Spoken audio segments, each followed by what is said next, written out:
হয়তো কোনো স্বার্থের জন্য। না, আমি তোমাকে কোনো স্বার্থের জন্য ভালোবাসিনি, কারণ বিবাহিত নারীদের কোনো স্বার্থই থাকে না। আমার কোনো স্বার্থ নেই, শুধু তোমার কাছে দুটো জিনিসের স্বার্থ আছে।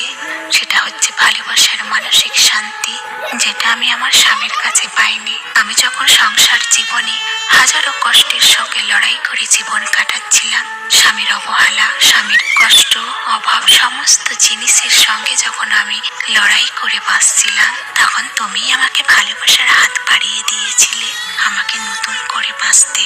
আজ যখন তোমার প্রতি আমার এত মায়া ভালোবাসা লেগে গেছে, তখন তুমি বলছো আমি নাকি বিবাহিত। কি করে হতে পারে বলো? আমি তো তোমার কাছে ভালোবাসার হাত বাড়াইনি, তুমি তো আমার কাছে ভালোবাসার হাত বাড়িয়েছিলে। তুমি তো আমার জীবনে হাজারো ভালোবাসার স্বপ্ন নিয়ে এসেছিলে, যে তুমি আমাকে অনেক ভালোবাসো, তুমি নাকি আমাকে ছেড়ে থাকতে পারবে না, তোমার নাকি আমার প্রতি অসম্ভব মায়া। তবে এখন কেন বলো যে আমি বিবাহিত? কেন আমি বিবাহিত বলে কি আমার ভালোবাসাটা মূল্যহীন হয়ে গেল? একটাবার ভেবে দেখো তো, আমি তোমাকে কখনো স্বার্থের জন্য ভালোবেসেছি? একটাবার আমার ভালোবাসাটাকে উপলব্ধি করে দেখো।